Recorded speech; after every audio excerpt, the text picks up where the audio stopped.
It was a sunny morning in Toy Town. Noddy was driving carefully as usual, but on this particular day, he had a very tricky passenger in his car. "Don't put me off while I'm driving," he told Clockwork Clown, "or we'll have a crash." "Oh, me? I wouldn't dream of it, Noddy," grinned Clockwork Clown. Noddy stopped at the road junction, just outside Toy Town. Ting-a-ling-a-ling.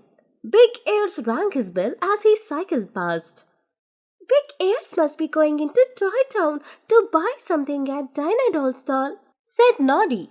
Clockwork Clown wasn't listening. With a grin, he took out a shiny red balloon and bang! He popped it. It gave Noddy a real fright. "Ah!"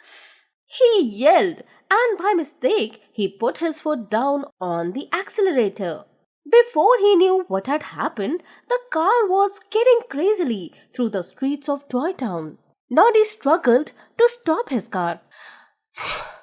"That wasn't very nice," he gasped. But just as Noddy turned to ask Clockwork Clown why he'd played such a silly trick, the clown leaped up and did a somersault over the windscreen.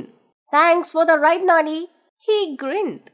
Noddy was very upset. He'd almost had a crash. "Thanks to that balloon. I do drive carefully," he said to himself as he drove on. "But it's difficult with clowns like that in the car. I am a good driver." Crunch! Oh, I have hit something," cried poor Noddy. "Oh no," groaned Big Ears, who had been talking to Dynadol. "My beautiful bike, you have crushed it." "I'm so sorry, Big Ears. I'm really, really sorry," cried Noddy. "They don't make bikes like that anymore," moaned Big Ears, looking at his smashed bike. "Don't worry, Big Ears," said Noddy. "I'll take it to Mr. Sparks. He'll know what to do." "Noddy's right, Big Ears," said Dynadol. "If anyone can fix it, Mr. Sparks can." Noddy's face lit up. "And he could add some new things," he said. "A big horn, or flashing lights, or—" "No horns, no flashing lights," said Big Ears firmly. "But Big Ears," cried Noddy. "No, Noddy, I don't want anything new. My bike was perfect, just as it was." "Oh, all right," said Noddy. Noddy took Big Ear's bike to the Toy Town garage. "Can you fix it, Mr. Sparks?" he asked. "Of course, Noddy.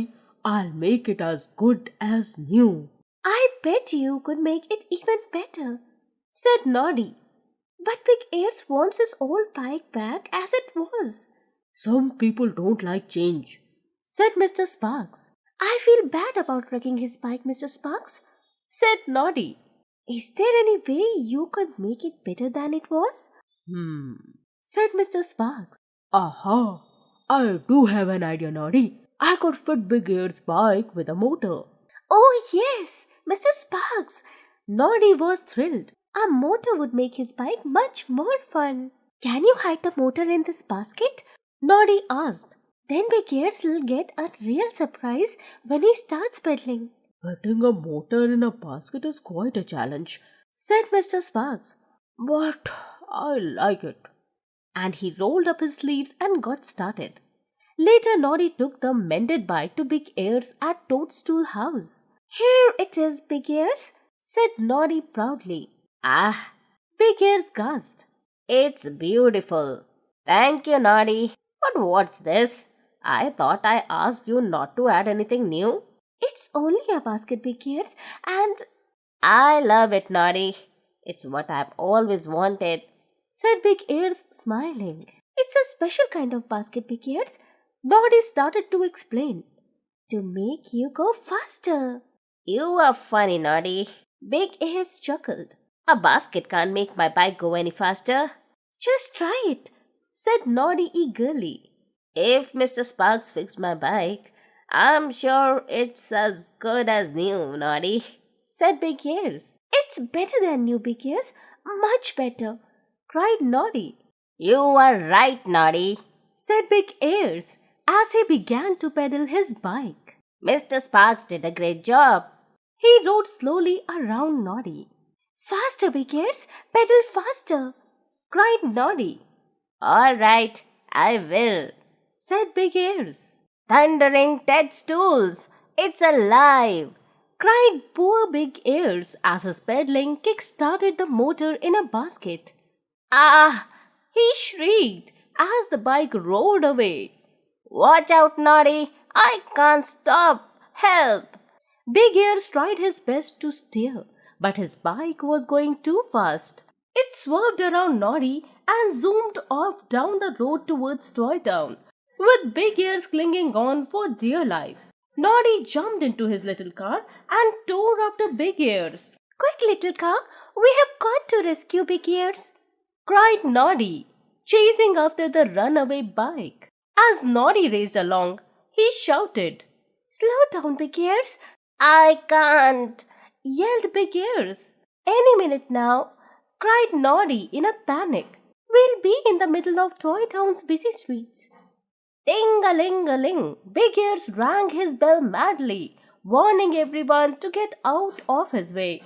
Sorry, he shouted as he shot past Mr. Wobbly Man and sent him spinning across the road.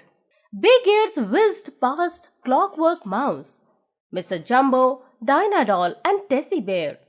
At top speed, he rode straight into Mr. Sparks' open garage. Crash! Bang! Bump! Thump! Crunch! Tools, pit, and pieces of cars and bikes flew through the air as Big Ears smashed into the workshop and out again. Noddy had to do something, and fast. He drove up behind his old friend, yelling, When I say now, Big Ears, jump into my car. It wasn't easy to drive alongside the runaway bike, but Noddy managed it. Ready? Now! He shouted. Big Ears leaped off his bike and into Noddy's car. He was safe at last, thanks to Noddy's brave and clever driving. His bike zoomed straight into a wall. Crunch! Big Ears' bike was smashed again, but at least the motor in a basket had finally stopped. I'm sorry, Big Ears. I wanted to make your bike better, so I asked Mr. Sparks to put a motor on it. So, I see, Noddy, said Big Ears. Next time you want to help someone, do what they ask for, not what you think is best for them. I will, said Noddy. I'll ask Mr. Sparks to mend your bike just the way you like it. Then Noddy grinned. Are you sure you don't want any flashing lights, Big Ears? He asked. You funny little Noddy, said Big Ears. You know I don't. And they both laughed until the bell of Noddy's hat jingled.